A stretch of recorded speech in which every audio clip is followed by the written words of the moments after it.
ఎక్కడైనా ల్యాండ్ పై ఇన్వెస్ట్ చేయాలని అనుకుంటున్నారా? అయితే ఫ్యూచర్ సిటీలో ఇప్పుడే ల్యాండ్ తీసి పెట్టుకోండి. పూర్తి వివరాలకు మాకు కాల్ చేయండి. నమస్కారం. నేను రమారావి. ఈ రోజుల్లో ఒక పెద్ద సమస్య ఉందండి. మనం దేన్ని హ్యాండిల్ చేయలేకపోతూ ఉంటాం. ఏదైనా చిన్న ప్రాబ్లం రాగానే మనకి గుండెలు దడదడలాడిపోతాయి, కాళ్ళు వణికిపోతాయి, నోరు ఆరిపోతుంది. ఏం మాట్లాడినా ఏడుపు వచ్చేస్తూ ఉంటుంది. ఎక్కడికైనా పారిపోదామనిపిస్తుంది. ఏం చేయాలో తెలీదు. కోవిడ్ తర్వాత ఈ ప్రాబ్లం బాగా ఎక్కువైందని వింటున్నాం. చాలామంది చెప్తున్నారు.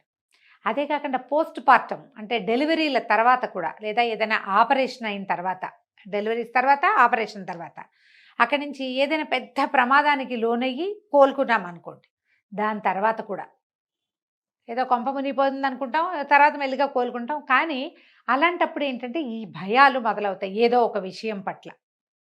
అదొకటి. అక్కడి నుంచి ఏ చిన్న ప్రాబ్లం వచ్చినా దాన్ని హ్యాండిల్ చేయలేము. ఏదొచ్చినా సరే టెన్షన్గా ఉంటుంది. తర్వాత ఏదో కోపపై పనిలో పడినా కూడా ఆ జరిగిపోయిన విషయం మనని కలత పెడుతూనే ఉంటుంది. ఇలాంటి స్ట్రెస్ని హ్యాండిల్ చేయలేకపోతున్నామా అనేది మొదట ఆలోచించండి. మనకి కాళ్ళు వణకటము, ఏం చేయాలో తెలియపోవటము, వీటితోటి కొంతమంది ఏం చేస్తారంటే పిచ్చి పిచ్చిగా దేవాలయాలకి పరిగెడతారు. నేను కూడా ఉన్నానండి అందులో. నాకు కూడా స్ట్రెస్ వస్తే నేను గుళ్ళోకి వెళ్ళిపోవాలనుకుంటా. దేవాలయాలకు వెళ్ళిపోతాం. ఏదో దేవుడివి అవి ఇవి ఇవి అవి అవి ఎన్నో రకాల పూజలు పెట్టేసుకుంటాం. ఆ పూజ చేద్దాం, ఈ పూజ చేద్దాం, ఆ గుళ్ళోకి వెళ్దాం, ఆ ఊరు వెళ్దాం, ఈ ఊరు వెళ్దాం, ఈ తీర్థం, ఆ క్షేత్రం, గురుగారు చెప్పారు ఫలానా అరుణాచల్ ప్రదక్షిణ చేస్తే తీరిపోతుందని నెల నెల అరుణాచలం వెళ్ళిపోయే వాళ్ళు కూడా కనపడతారు మనకి. ఇవి కాకుండా ఇదొక సమస్య. దీంతో పాటు ఇంకా ఏం చేస్తామంటే ఈ స్ట్రెస్ని, వచ్చిన ప్రాబ్లమ్ని హ్యాండిల్ చేయలేకపోవడంతో ఇంట్లో వాళ్ళతోటి పోట్లాటలు, అది భర్తతోటో అత్తగారితోటో పిల్లలతోటో ఎవరో ఒకరితోటి పోట్లాడేసేయటం, అరిచి కేకలు పెట్టడము, వస్తువులు పగలగొట్టేయటము, చేతిలోనో విసిరేయటం, స్ట్రెస్ని హ్యాండిల్ చేయలేక. ఎవరు చేస్తారండి అంటే బోళంతమంది ఉన్నారండి చేసేవాళ్ళు. మనం చేయమంతే. ఎవరో కొంతమంది ఉంటారు స్ట్రెస్ హ్యాండిల్ చేయలేక ఈ పని చేస్తారు. ఇంకా కొంతమంది తెగ తినేస్తారు. స్ట్రెస్ ఈటింగ్ అంటున్నారు. ఈ మధ్య నా దగ్గర ఒక కేసు కూడా వచ్చింది. స్ట్రెస్ తోటి విపరీతంగా నిద్రపోతారట ఆవిడ, పడుకునే ఉంటారట. నిద్ర పట్టకపోతే ఓ ట్యాబ్లెట్ ఏదైనా వేసేసుకుంటున్నారు నిద్ర కోసం. అన్ని సమస్యలేనండి ఇవి. మనం సమస్య నుంచి పారిపోకూడదు. సాల్వ్ చేయలేని సమస్యలు ఉంటాయి, తప్పకుండా ఉన్నాయి. కొన్ని ఉంటాయి, అన్నీ కాదు. కొన్నిటికి కాలమే సమాధానం చెప్తుంది. కొన్నిటిని మనమే సార్ట్అవుట్ చేయగలుగుతాం. కొన్నిటిని ఇతరుల సహాయంతో సార్ట్అవుట్ చేసుకుంటాం. ఎవరో ఒకళ్ళు దొరుకుతారండి. నమ్మకం మీద ఉండాలి. సాల్వ్ చేయలేని ఏ సమస్య లోకంలో లేదు. మన వాళ్ళు చెప్తారు శతకోటి దరిద్రాలకి అనంతకోటి ఉపాయాలని. ఏదో ఒక ఉపాయం దొరుకుతుంది. అంతవరకు మీరు నిద్దాగా దాని మీద ఉండాలిగా, దాని మీద నిలబడాలి. భయం లేకుండా మన జీవితంలో భయం ఉంటుంది ఎంతో కొంత. దాన్ని జయించి మనం తతిమా పని చేయాలి. ఏదో ఒక దాంట్లోకి పడిపోకూడదు. మనం అందులో ఊబిలో కూరుకుపోయిన వాళ్ళలాగా చేయకూడదు. ఊబిలో పడినా కూడా బయటకు వచ్చేందుకు మార్గం కనపడుతుంది. బయటికి రావాలన్న ధోరణి ఉండాలి ముందు మనకి. ప్రధానమైనది అది. ఈ బయటపడే మార్గాలు అన్వేషించండి ఎప్పుడు కూడా. మొదట మీరు ఏదైనా సమస్యని ఎదుర్కోగానే మీ కాళ్ళు వణికిపోతున్నాయి, నోరు ఆరిపోతుంది అంటే మొదట మంచినీళ్ళు తాగటం అలవాటు చేసుకోండి. ఫస్ట్ మంచినీళ్ళు తాగండి. తీయగా ఏదైనా తినండి. కూల్గా ఆలోచించండి. ఎవరితోటైనా షేర్ చేయండి. ఎవరితో షేర్ చేయలేకపోతే మీరే కాగితం మీద పాయింట్ వైజ్గా రాసుకోండి. ఎక్కడో చోట ఒక లూప్ హోల్ దొరికి అది సార్ట్అవుట్ అవుతుంది వెళ్ళిగా.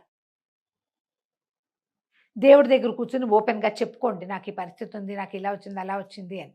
జనరల్గా మనకు వచ్చే ప్రాబ్లమ్స్ అన్నీ మన చుట్టూతో ఉన్న సమాజంతో ముడిపడి ఉంటాయండి. ఈ సమాజంలో మంచి ఉంటుంది, చెడు ఉంటుంది. వీటిని కూడా మనం హ్యాండిల్ చేయలేకపోతాం. ఇప్పుడు మనం ఏమీ చేయలేని దానికి వగచేం ప్రయోజనము? ఏదో కాస్త బాధపడతామనుకోండి, కానీ బాధపడుకుంటూ ఉంటూనేమో అలాగే ఉంటామంటే, జబ్బులు తెచ్చుకుంటామంటే ఎట్లా? దీనివల్ల ఏమవుతుందంటే ఇవాళ రేపు కౌన్సిలర్లకి, సైక్రియాటిస్టు, సైకాలజిస్టులకి పని పెరిగిపోయిందండి. వాళ్ళు కూడా ఒత్తిడిని హ్యాండిల్ చేయలేకపోతున్నారు. వాళ్ళ వల్ల కూడా కావటల్లా. ఎందుకంటే మీరు ఏ చిన్న స్ట్రెస్ని హ్యాండిల్ చేయలేక, సహజమైనవి లోక సహజంగా పిల్లలతో వచ్చేవి, పెద్దవాళ్ళతో వచ్చేది, ఫ్యామిలీస్లో వచ్చేది, కుటుంబాల్లో భార్యాభర్తల దాంపత్యంలో వచ్చేవి, వర్క్ ప్లేసుల్లో వచ్చేవి, ఇవి మీరు ఓపికగా, ధైర్యంగా, నిజాయితీగా నిలబడితే సార్ట్అవుట్ చేయగలుగుతారు. దీనికి ఎంతసేపు ఎవరో ఒకళ్ళ సహాయం కావాల్సిందేనని అనుకోవద్దు. సహాయం తీసుకోవాలి తప్పకుండా. ఎంత మన వల్ల కానప్పుడు. మనం దీనికి ఏం చేస్తున్నాం, మన చుట్టూ క్లోజ్ సర్కిల్ ఉంటుంది చూడండి, బాగా దగ్గర వాళ్ళు. ఈ సమస్య ఆడవాళ్ళది అనుకోండి, వాళ్ళ భర్తలు, అత్తగారులు, మామగారులు, ఆడపడుచులు, మరుదులు, క్లోజ్ ఫ్యామిలీ.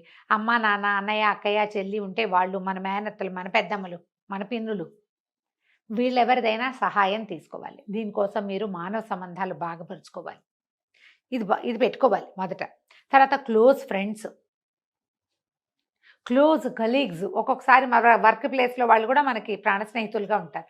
వాళ్ళతోటి, వీళ్ళందరితోటి సంబంధ బాంధవ్యాలు సరిగ్గా మెయింటైన్ చేస్తే మీకు స్ట్రెస్ హ్యాండ్లింగ్ ఈజీ అవుతుంది. ఈ మధ్య ఒక 90 కేజీలు ఒక పాప కనపడింది నాకు తెలిసి 60-70 ఉండేది, బాగుండేది అందంగా. ఏమిటమ్మా ఏంట్రా బాగా పాడయ్యావన్న, లావయ్యావు అంటే పిల్ల హర్ట్ అవుతుందేమోనని అంటే ఆ అమ్మాయి చెప్పింది, చాలా స్ట్రెస్ ఈటింగ్ అంటే దీన్ని ఎట్లా హ్యాండిల్ చేయాలో తెలియదు నాకు అని. ముచ్చటైన చిలక లాంటి పిల్ల. స్ట్రెస్ ఏంటంటే జాబు, ఫ్యామిలీ సరిగ్గా చేసుకోలేక స్ట్రెస్ వచ్చినప్పుడల్లా తినేసి లావైపోయిందట. ఇదేం చెప్పండి, 25-30 ఏళ్ల వాళ్ళు 2 రకాల స్ట్రెస్సులు తీసుకోలేరు. ఆడవాళ్ళు అంటేనే మల్టీ టాస్కర్స్ కదా. మనం పిల్లల్ని హ్యాండిల్ చేయగలుగుతాం, భర్తల్ని హ్యాండిల్ చేయగలుగుతాం, చేసేవాళ్ళం, మన అమ్మలు చేసేవాళ్ళు, మన అక్కయ్యలు, మన మేనత్తలు వీళ్ళంతా చేసేవాళ్ళు. మనం ఎందుకు చేయలేకపోతున్నాం? అంటే నేను చెయ్యలేను అనే భావంతో చేయలేకపోతున్నామని అర్థం చేసుకోండి.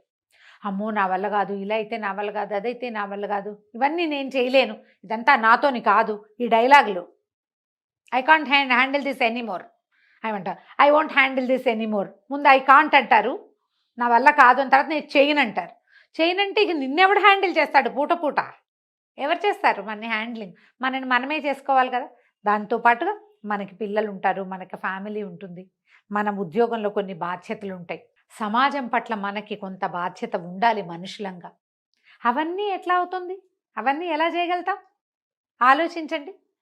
ముందు మనని మనం హ్యాండిల్ చేసుకోవాలి. స్ట్రెస్ వచ్చినప్పుడు ఏదైనా చిన్నది రాగానే ఎవరికి చెప్పేద్దామా, ఎవరికి చెప్పేసుకుందామా అనుకోకండి. చచ్చిపోదామా, లేకపోతే అదొకటి ఉంది అన్నిటికీ.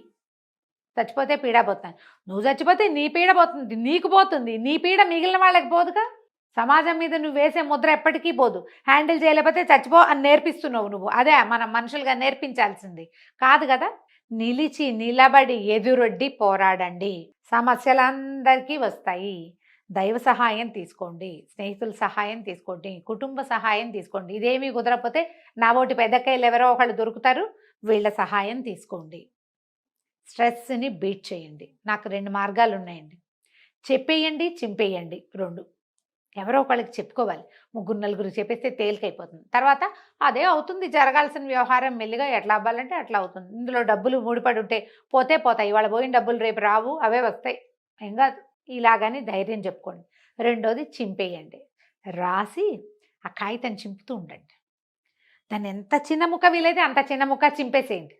చింపేశాక ప్రశాంతంగా ఉంటుందండి. సమస్య తీరదు, మీ బరువు తీరుతుంది.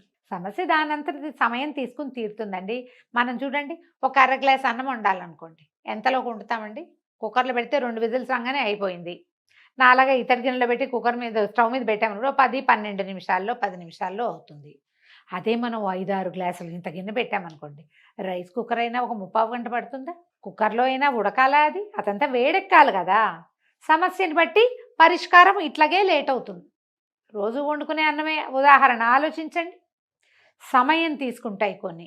వాటితోటి స్ట్రెస్ అవుట్ అయిపోకుండా, బర్న్అవుట్ అయిపోకుండా, వాటితో వేగిపోయి విసిగి వేసారిపోయి ఏమిటేమిటో చేసేయకుండా మీరు కాస్త ఓపికగా, ధైర్యంగా, చిన్న ప్రాణాయామంతో కాస్త బాగా గాలి 10 సార్లు లోపలికి గాలి తీసుకుంటే తగ్గిపోతుంది.